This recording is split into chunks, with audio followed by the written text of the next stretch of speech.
सुनिए सर, हम श्याम जी गांधी को बेल्लारी जी, वो शर्म की बात नहीं है। बेल्लारी जी एक सेकंड। मणिपुर में महिला बेल्लारी जी, बेल्लारी जी रहे हैं। एक तो हर बार आप बिहार विधानसभा से बाहर निकलते ही मणिपुर का टिकट खरीद लेते हैं, हर बार यही करते हैं। एक सेकंड आप दोनों रुकिए ना प्रभु, मैं जो कह रही हूँ सुन लीजिए ना। आप कितनी भी कटु बात यहाँ कर सकते हैं, कोई दिक्कत नहीं है, बस भाषा की मर्यादा रखिएगा और एक दूसरे को बीच में मत टोकिए। आपने श्याम सुंदर जी अपनी पूरी बात कर दी, अब बारी कन्हैया जी की है। उन्होंने आपको इत्मीनान से सुना, अब कन्हैया जी को एक बार बोल लेने दीजिए, उसके बाद आप उनको काउंटर कर दीजिएगा। कन्हैया जी ठीक है। मैं ये कह रहा था कि 9 महीने के कार्यकाल को मैंने देखा है। मैं उनके कार्यकाल में सिटीजन काउंसिल का मेंबर भी था, स्टेट मिनिस्टर था, एक तरह से समझिए। तो पूरे उनके कार्यकाल को मैं जानता हूँ। वो तो भाषण में कहते थे कि हर बिहारियों के थाली में मैं मूस चूहे का मांस ला दूंगा, हर आदमी को 2-2 पैग रात में पीना चाहिए, मुसहर समाज के लोगों को भी पीना चाहिए। उससे काम करने के बाद जो है वो हरासमेंट खत्म हो जाता है। यही तो बताते थे। और क्या कम क्या, अपने समधिन को एमएलए बना दिए, बेटा को एमएलसी बना दिए, समाज को बनाने की तैयारी है, दूसरे बेटों को तैयारी है। यही सब तो रहते हैं कि दिन भर जो है परिवारवाद में रहे। श्याम सुंदर जी 30 सेकंड जवाब दीजिए। नीतीश कुमार के एक तो देखिए बेल्लारी साहब ये गलत बयानी कर रहे हैं कि उन्होंने कहा कि सबके थाली में मैं चूहे का मांस डाल दूंगा। अगर ये इसको दिखा दे तो मैं राजनीति से त्याग कर दूंगा। मैं आपको दिखा दूंगा, मैं आपको दिखा दूंगा। जैसी बात करते हैं वैसी बात मत करें। और जहां तक मैं पूरी जानकारी आपको दे दूं, पूरी जानकारी दे दूं कि ज्योति मांझी को विधायक नीतीश कुमार की पार्टी ने बनाया। आपको नहीं जानकारी, ज्योति मांझी नीतीश कुमार की पार्टी से 2010 में विधायक बनी। आप कैसी बात कर रहे हैं? आप इतने सीनियर हैं और आप कह रहे हैं कि उन्होंने कहा कि सबको शराब पीना चाहिए। वो तो मैं आप बेल्लारी जी आपकी बातों को सुनकर मुझे ये लग रहा है, सुनिए नहीं सुनिए, अरे ये भी बयान है तो नीतीश बाबू के भी तो बहुत सारे बयान है ना बेल्लारी जी, उस पर क्यों नहीं चर्चा कर रहे हैं आप? हाँ, कहाँ कह रहा हूँ कि मैं उनका बयान नहीं है। मैं कभी कहा तो मैंने कहा उनका नीतीश कुमार का वो बोल गए, इंटेंशन सही था। हाँ, अंदाजे बयान नहीं था, नहीं था, सही था। शिवम त्यागी कह रहे नहीं था। सर मैं इसे जिस तरीके से मैं जज नहीं हूँ, मैं जज नहीं हूँ, लेकिन एक बात कह रही हूँ सर, और आप लोगों को पहले ही बता दूं, जैसे बिदुड़ी जी ने संसद में बातें रखी थी ना कि बाहर निकल मैं तुझे देखता हूँ, ना तो शब्दों का चयन ठीक था ना इंटेंशन ठीक था। और ठीक वैसे ही जैसे नीतीश बाबू ने कहा अरे तुम कौन, तुम तो मेरी गलती से सीएम बन गए, तुम सोचते क्या हो, बोलते क्या हो, हमें नहीं मालूम है क्या? मुझे लगता है ये सिर्फ जितिन राम मांझी के लिए नहीं था, ये था कि सुनो भाई मेरी वजह से तुम्हारी पहचान और पूछ है, वरना तुम कहीं के ना थे।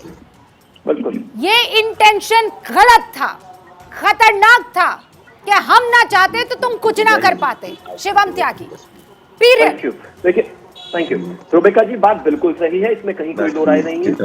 ये पूरा का पूरा एक समाज को टारगेट किया गया है। उनको ये बार बार ये जो उच्च मानसिकता वाले लोग हैं, ये उनकी तरफ से कहा गया बयान है। क्या कर लेते तुम, मैं नहीं कर पाता तो मैं नहीं करता तो तुम कुछ भी नहीं करते, बोलते रहते हो मुख्यमंत्री बना, मैं भी मुख्यमंत्री, मैं भी मुख्यमंत्री। अरे मैंने बनाया मुख्यमंत्री आपको। इसका मतलब क्या है कि दिखा रहा है कि आप उस समाज को ये बताना चाहते हो कि मेरी वजह से, मेरी दया पर आप यहां तक पहुंचे। ऐसे तो इस दुनिया में कोई ना कोई कहीं ना कहीं किसी की मदद से ही कहीं तक पहुंचा। इसका मतलब क्या होता है? लेकिन उससे पहले तो वो विधायक थे, नेता थे ना। नीतीश कुमार उनको लेकर नहीं आए थे राजनीति में, वो उनसे पहले वहां पर थे। और दूसरी बात, इन्होंने कहा कि इंटेंशन सही था, शब्द सही नहीं थे। माफ कीजिए, महिलाओं को लेकर दिए हुए बयान में ना ही शब्द सही थे और ना इंटेंशन सही था। कहां से इंटेंशन सही था? जिस एजुकेशन को वो देने की बात कर रहे थे, मैं नाम नहीं लेना चाहता, वो एजुकेशन भी गलत है, सब कुछ गलत है, आधार ही गलत है उस बात का। अगर आपको किसी चीज पर बात करनी, महिलाओं के लिए अगर महिलाएं पढ़ेंगी तो उनके लिए ऐसा ना शिवम त्यागी जी, एजुकेशन में काम आएंगे।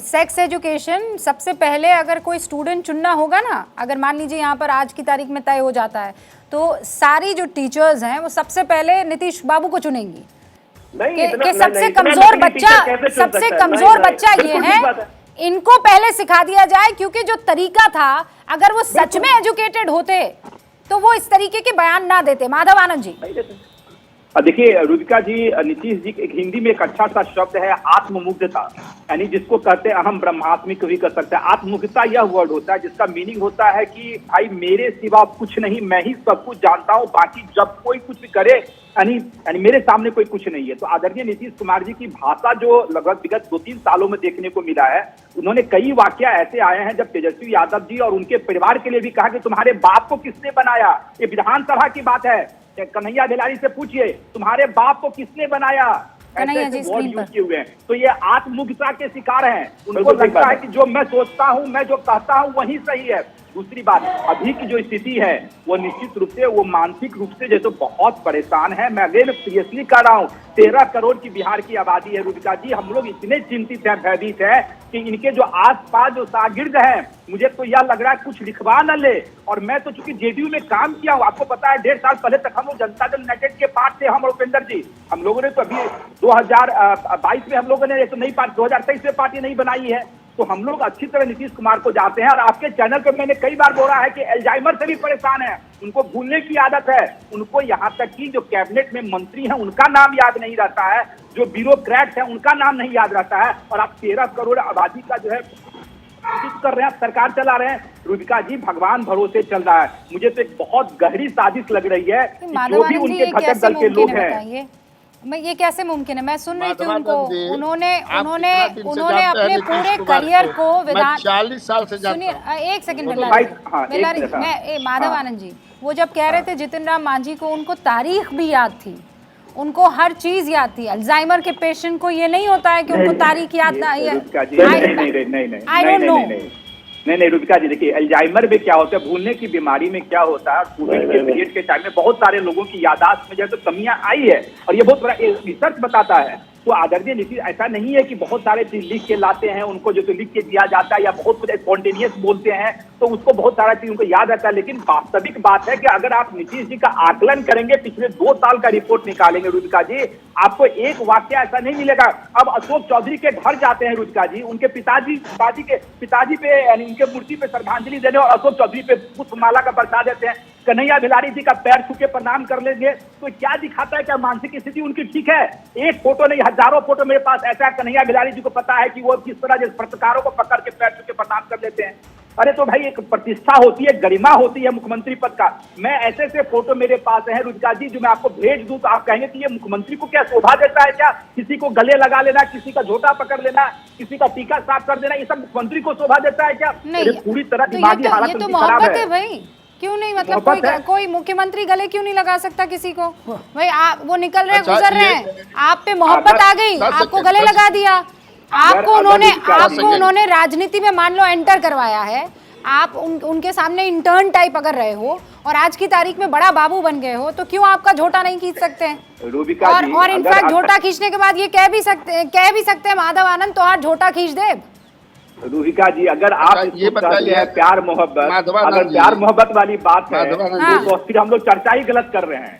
तब हम लोग अगर ये बेहद गंभीर विषय है, जहाँ आप सुबह के मुख्यमंत्री कन्हैया जी, एक मिनट, जहाँ आप देख रहे हैं कि 13 करोड़ की आबादी वाले नहीं सर सुनिए, एक आध जो आप केसेस बता रहे हैं वो गलत नहीं है, वो सही है। वो जो चौधरी साहब का आप जिक्र कर रहे हैं वो हमें भी पता है कि हुआ क्या था। वो सर पर फूल फेंक दिए थे जबकि चढ़ाने थे, पुष्पांजलि देनी थी पिताजी को।